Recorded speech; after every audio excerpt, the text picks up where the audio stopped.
Chisoni chachikulu chagwa pa nkhope za Amalawi ochuluka pamene tikulirabe kuti pa chipatala cha mdziko lino chimodzi mwa zipatala zodalirika chipatala cha Queen Elizabeth Central uku ndiku Blantyre apa papezekanso imfa ya munthu wina, imfa yodabwisa ya Dr. Chomo amene ndi msungwana wa zaka zokwana 28 zakubadwa.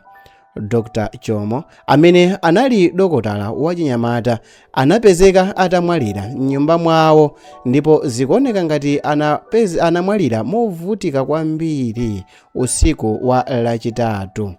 Malingana ndi akuluakulu aboma, thupi la dotoloyo linapezeka ku nyumba kwawo ku Mount Pleasant kumeneko ndiko Blantyre.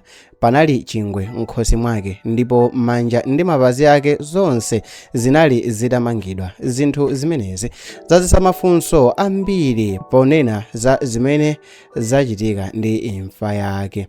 Mneneri wa apolisi mchigawo chakuno kumwera a Beatrice Mikuwa wasimikiza za nkhaniyi. Iye wati polisi ayambisa kale kafukufuku kuti adziwe chimene chidayambisa imfayi komanso kuti amange anthu amene akukhuzidwa. Apolisi ayankhula kale kuti ayamba kufufuza mozama za nkhaniyi. Cholinga chawo akufuna adziwe choonadi komanso abwerese poyera amene wapanga kuti izi zitheke. Uko kunali kuyankhula kwa Amikuwa. Imfa ya Dr. Chomo yagwedeza kwambiri anthu ogwira ntchito ku Queen Elizabeth Central. Iyeyo anali atangoyamba kumene ntchito yake ku chipatala ndipo ntchitoyo wayiyamba mu Januwale chaka chomwe chino. Mkulu wa chipatala amene ndi Profesa Patrick Kamalo polankhula ndi atolankhani osiyanasiyana adalongosola kuti Dr. Chomo anali dokotala wozipereka komanso wodalirika. Iyeyo anayankhulanso momveka bwino kuti Dr. Chomo anabwera mu Januwale chaka chomwe chino, anali dokotala wodalirika komanso wogwira ntchito mwakhama. Iyeyo anapitirizabe kuyankhula kuti osogolera onse pa chipatala komanso ogwira ntchito onse pa chipatala ali ndi chisoni chachikulu komanso ali ndi mantha pa zimene zachitika kwa nzawo ogwira ntchitoyi. Kwa nzake ambiri, Dr. Chomo anali chiyembekezo cha m'bado watsopano wa akatswiri a zaumoyo. Anali mmodzi mwa anthu amene adazipereka kutumikira anthu ku Malawi mosasamala mavuto ambiri amene alipo okhuzana ndi zaumoyo. Imfa yake yazizimusa chifukwa sikuti yangotilanda dokotala odalirika yekha ayi, komanso yasiya mafunso ambiri opanda mayankho. Pakadali pano apolisi sananenebe ngati ali ndi anthu amene akuwakayikira kapena chimene chingakhale chifukwa chenicheni cha imfayi. Pamene ofufuza akupitirizabe panopa kufufuza kuti apeze zenizeni zimene zinachitika mu maminisi osiriza dokotalayo asanamwalire. Achibale, abwenzi komanso ogwira nawo ntchito akulira chifukwa cha imfa yomvetsa chisoniyi. Onse akuyembekeza kuti chilungamo chibwezeredwa ndipo chilungamo chiperekedwa ndipo amene adachita izi apezeka, tidziwe kuti kodi ndi ndani amene anaganiza kuti achose moyo wa mnzake motere. Imfa iyi yazizimusanso anthu chifukwa chokuti mu Novemba mu chaka chatha chomwe chaka cha 2025 mwezi wa Novemba tinaliranso chipata chake chomwechi okuba atapha munthu wina mwankhanza. Amene anaphedwayi analinso dokotala wachisikana amene anali ndi zaka 33 mu nthawi imeneyo.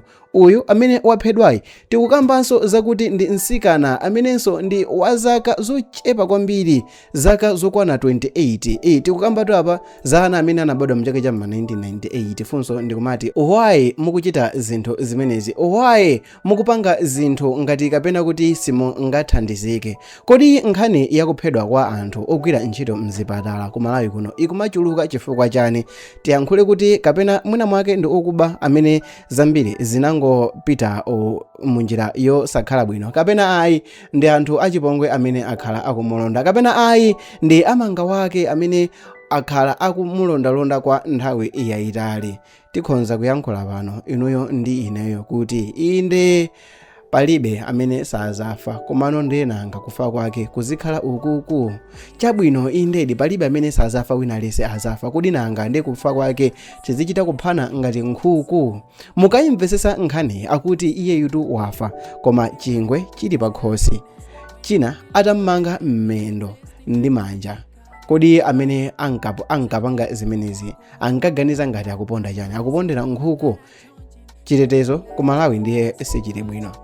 Tiyankhuleni chilungamo chifukwa ngati zizipezeke kuti azizingokhala izi zongolowerana nyumba ndi kupotokolana pakhosi ngati kapena munthu iweyo ulibe ufulu okhala ndi moyo, zizingopezeka izizi zomapezeka kuti basi munthu waphedwa ku nyumba yako yomwe apolisi anabwera koyamba kuzakufunsani mafunso, iweyo ndikuvomereza nkulula kuti tinapangadi then ngukutengera ku khoti ngomakapezeka kuti ukukana mulandu. Nkhani zake ngati zizikhala izizi kuti tizingozungulira pomwepo. Anthu anapha munthu mwezi wa November mpaka na panopa mwezi wa Julai akulowa pa khoti kukaonekera koyamba. Kodi chilungamo chizichedwesedwa motere kapena ayi mwina ndineyo amene sindikumvesesa za malamulo, koma kuchedwa kubweresa pambalambanda kwa anthu amene akupanga zakupha ngati izizi, kuchedwa kuatengera pa khoti. Akuatengera pa khoti ndi umakafunsa kuti alola kwa kapena ayi. Yeti anthu omwewo ali ndi ma video oonesa akuvomera kuti analowadi. Anthu omwewo akuuzana kuti ayi usakane wakuti unayima pakuti akuti ene sinayima pakuti nayima pakuti. Chimozi chimene tikhonza kuyankhula ndi chakuti ndi imfa yowawa kwa achibale azinzake ndi wina aliyense amene anali close kwa Dr. Jomo. Ndingoti pepani Mulungu oziwa kutonthoza atonthoze mitima yanu. Nkhani tikhala tikuyisatira bwino kwambiri ngati pangakhalenso update ina iliyonse ya nkhani ndizayiponya. Ndingopempha kuti ngati muli pa Facebook mundichite follow, ngati muli pa YouTube mupange subscribe chifukwa chakuti zimene ndi zibweresa apapa zizingokhala nkhani zokuti inuyo muphunzirepo china chake munjira imodzi ndi inzake. Okuphanzake ne haphedwe. It's your boy Sam Mavita. Bye.